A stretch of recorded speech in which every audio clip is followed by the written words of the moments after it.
नमस्कार, मैं हूं श्रेय शुक्ला। आप देखना शुरू कर चुके हैं इतिहास से। आज के इस एपिसोड में हम बात करेंगे एक जंग की, एक ऐसी लड़ाई की जिसकी जीत हमेशा से गुमनामी में रही। उस जीत को वो मुकाम नहीं मिला जिसका वो असल में हकदार थी। उस जंग में मिली जीत ने ऐसी इबारत लिखी कि इतिहास के पन्नों में जब जब इसको देखा गया तब तब सर फख्र से उठ गया। जी हाँ, हम बात कर रहे हैं भारत और पाकिस्तान के बीच साल 1965 में हुई जंग की। वैसे तो भारत और पाकिस्तान के रिश्ते आज़ादी के बाद से ही बहुत अच्छे नहीं थे। इसकी वजह भी खुद पाकिस्तान रहा।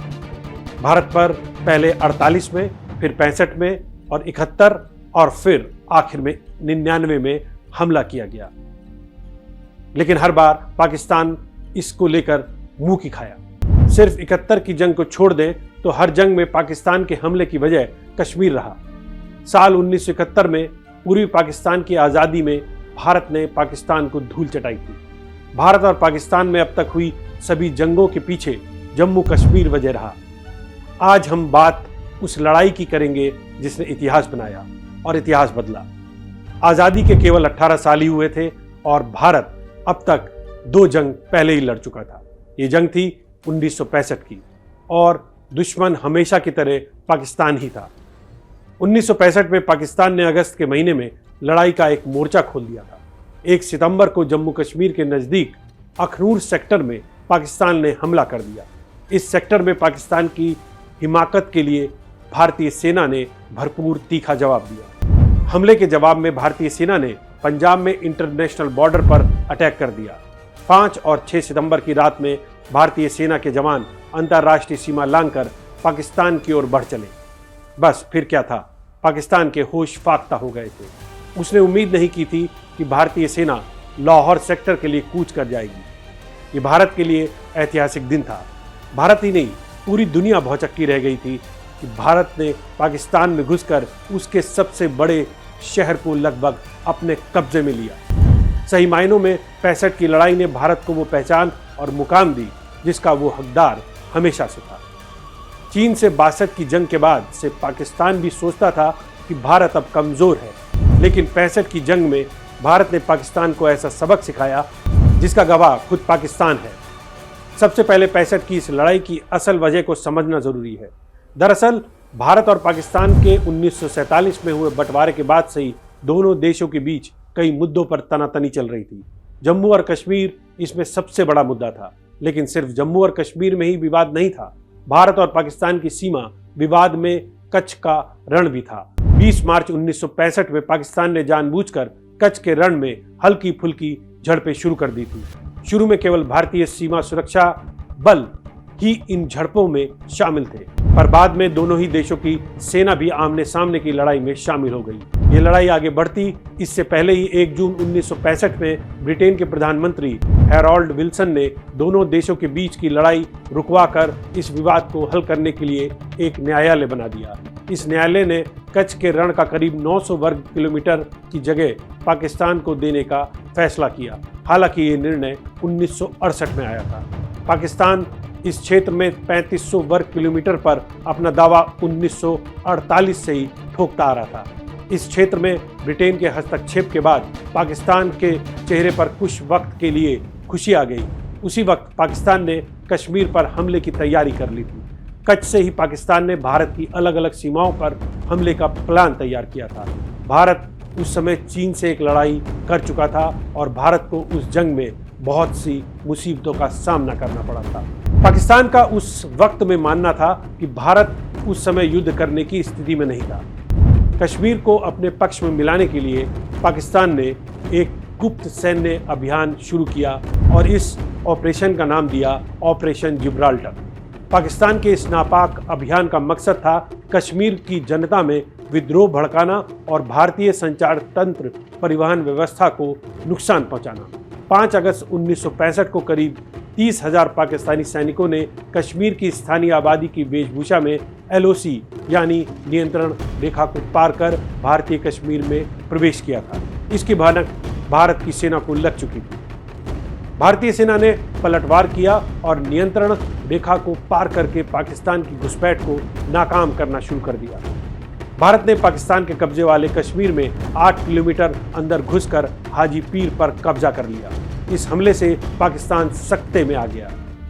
अभियान जिब्राल्टर के घुसपैठिए पाक सैनिकों का रास्ता भारतीयों के कब्जे में आ गया था और उसका यह अभियान विफल हो गया था।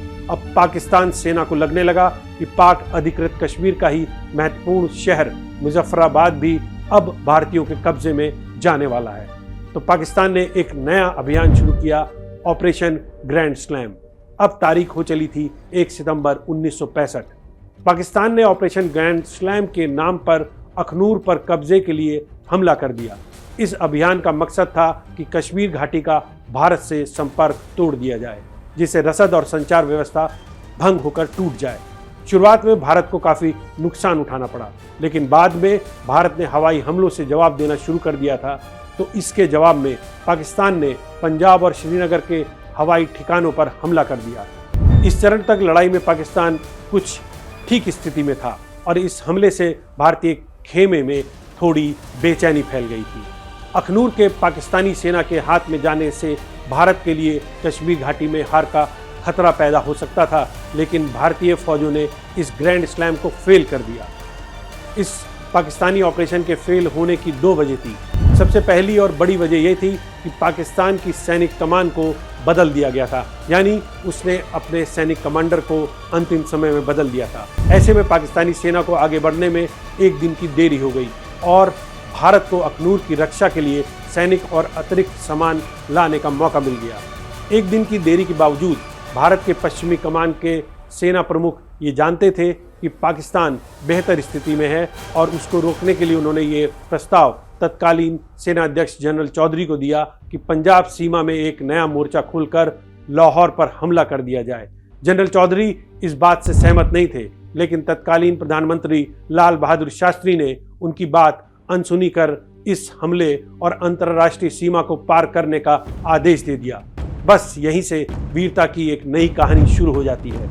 7 सितंबर 1965 को टाइम्स ऑफ इंडिया ने पहले पेज पर सुर्खियों में लिखा था, our troops on outskirts of Lahore. मतलब ये घटना 6 सितंबर की थी। उस दिन भारतीय सेनाओं ने पंजाब और पाकिस्तान में आक्रमण किया और लाहौर शहर के बेहद पास पहुंच गई थी। 6 सितंबर को भारतीय वायुसेना ने भी वजीराबाद और गुजरावाला के बीच पाकिस्तान के ऑयल टैंकर ट्रेन को उड़ा दिया। इसके बाद लाहौर की सेना की रसद लेकर पाकिस्तान की एक और मालगाड़ी को तबाह कर दिया। पाकिस्तान भारत के इन 2 हमलों से परेशान हो चुका था। ये प्रधानमंत्री लाल बहादुर शास्त्री का पाकिस्तान को ऐसा जवाब था जिसके लिए वो तैयार नहीं था। उसे अंदाजा भी नहीं था कि कश्मीर पर उसके हमलों का जवाब भारत से ऐसे मिलेगा कि उसकी कमर ही टूट जाएगी। पाकिस्तान में घबराहट इतनी ज़्यादा थी कि लाहौर रेडियो स्टेशन को कई घंटों बंद करना पड़ा। पाकिस्तान ने ऑपरेशन ग्रैंड स्लैम के जवाब में भारत ने ऑपरेशन डोगराई चलाया और उस पर कब्जा कर लिया। 6 सितंबर को भारत की 3 जाट बटालियन ने इसे अंजाम दिया। डोगराई पाकिस्तान के सबसे बड़े शहर लाहौर के बेहद पास था। लाहौर की सीमा यहीं से शुरू होती थी।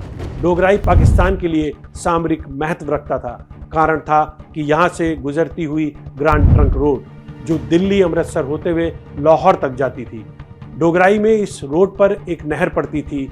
इच्छो गिल नाम की इस नहर का निर्माण 1950 में पाकिस्तानी सेना ने किया था ताकि इधर से लाहौर जाने वाले रास्तों को ज़रूरत के समय बंद कर दिया जा सके।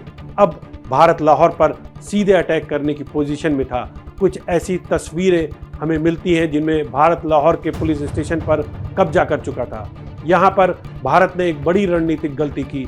3 जाट को समय से मदद नहीं मिली और न ही वक्त पर भारतीय एयरफोर्स ने मदद पहुंचाई। नतीजा हुआ कि भारत को डोगराई से वापस हटना पड़ा। भारत ने अगले 2 हफ्ते तक कई बार डोगराई को कब्जाने की कोशिश की, लेकिन सफलता नहीं मिली। 20 सितंबर को युद्ध विराम की घोषणा हुई, लेकिन पाकिस्तान ने फिर भी कुछ क्षेत्रों में हमले जारी रखे। इस बीच 20 सितंबर को भारत ने डोगराई और लाहौर कब्जे का एक और अभियान शुरू किया। 3 जाट को कमांड कर रहे थे कर्नल डेसमंड हाइट। उन्होंने स्थिति की गंभीरता का पता लगाया। पाकिस्तान ने अपनी 2 कंपनियां डोगराई में तैनात कर रखी थी।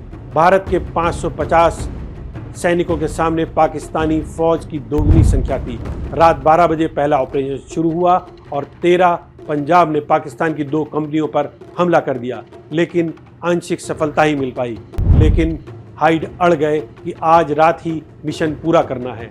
अपनी किताब stories from the second Indo पाक वॉर में रचना बिष्ट लिखती हैं कि हाइड ने जवानों से कहा, अगर तुम सब भाग गए तब भी मैं जंग के मैदान में अकेला खड़ा रहूंगा।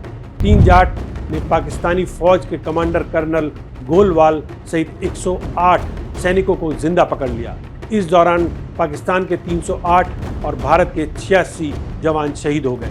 22 तारीख की सुबह 5:30 बजे भारत ने डोगराई पर कब्जा कर लिया। डोगराई बिल्कुल लाहौर के नज़दीक था। वहां से अगर भारत चाहता तो लाहौर पर कब्जा कर लेता। हालांकि ऐसा कुछ हुआ नहीं, क्योंकि अगले दिन ही भारत पाकिस्तान के बीच युद्ध विराम की घोषणा हो गई और लड़ाई यहीं पर रुक गई। आगे चलकर ताशकंद समझौता हुआ और पाकिस्तान को ये पोस्ट लौटा दी गई।